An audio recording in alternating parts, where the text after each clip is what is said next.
So we've talked a lot about the Majestic-class battleships, and now we're on to the HMS Mars, which has a story that might seem pretty familiar to a lot of you because her story really does parallel some of her sisters. But let's just jump right into it. Let's talk about the HMS Mars.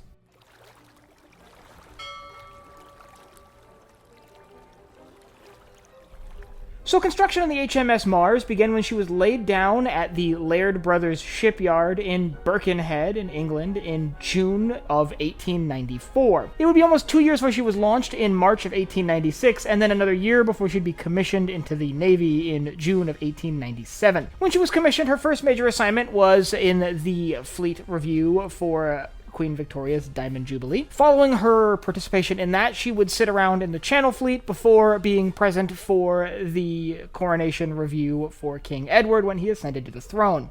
With the completion of that, she would be placed in a squadron that did a tour around the Mediterranean, joining with the Mediterranean Fleet, stopped at ports like Crete as a sort of public presentation of the power of the Royal Navy. However, following that, she was brought back to the United Kingdom where she began a refit in Portsmouth. She was actually in this refit stage when that big 1905 fleet reorganization happened, and while she was technically reassigned to the Channel Fleet, she had then been moved to the Atlantic Fleet because the Channel Fleet became the Atlantic Fleet, and she would enter service with the Atlantic Fleet when she got out of refit in 1905. However, that service wouldn't be very long. By 1906, she was pulled from that and placed in a reserve position, which was pretty common for these Majestic-class battleships. They were very rapidly being outpaced by technology at that point, so they were really starting to show their age. In 1907, she would be assigned to the Home Fleet as sort of a reserve ship, but she would participate in some fleet maneuvers during her time with that fleet. And like a lot of her sisters, around 1908, she went in for refits, which would be on and off between 1908 and 1912,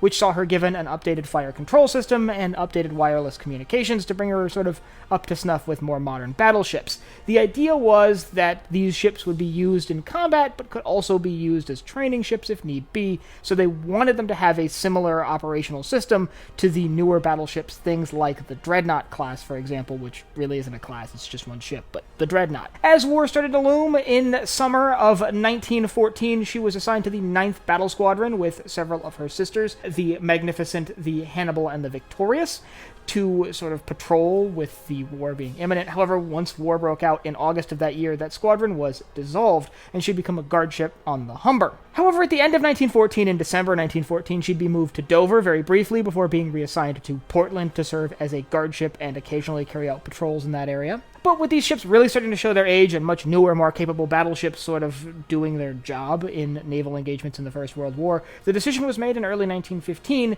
to send many of the Majestic-class battleships to be refit to fill other roles. The Mars was one of them. Like some of her sisters, the Mars was sent to Belfast, where Harland and Wolff would carry out major modifications.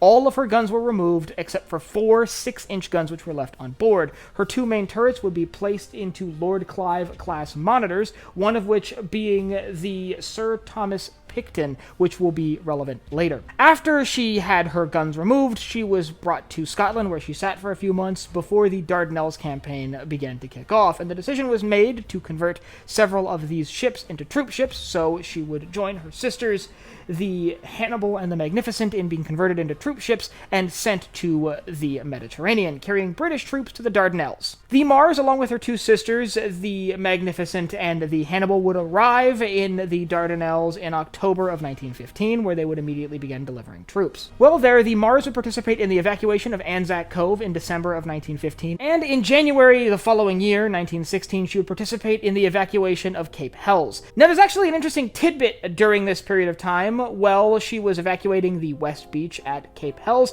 she was actually protected by one of her own guns, but it wasn't mounted on her decks. It was one of her large turrets that had been moved to the HMS Sir Thomas Picton, which was providing support for ships like the Mars, which were being used as troop ships at this point. With the Dardanelles evacuated, these 3 Majestic-class battleships returned to the United Kingdom, and the Mars was once again put into reserve and a layup position, during which time she underwent refit again to make her a depot ship, where she would sit around Chatham for the rest of the war. And following the end of the conflict in 1920, she was put up for sale for scrap, and the following year, in November of 1921, she would be scrapped, ending the career of the HMS Mars. If you'd like to learn more about some of Mars's sisters, which I promise weren't weren't all completely identical to the Mars. There were some story differences between them. I'll leave a link up here to my playlist. I'm building all about the Majestic-class battleship, where you can not only learn about the careers of the Mars' sisters, but you could learn what made this class so significant, things like their armament and some of their design features. And remember, if you enjoyed this video, to head down below, hit the like button, the subscribe button, and the bell icon so you get notified when I upload new videos. So for Barbettes and Binnacles, I'm Colin, and I will see you next time.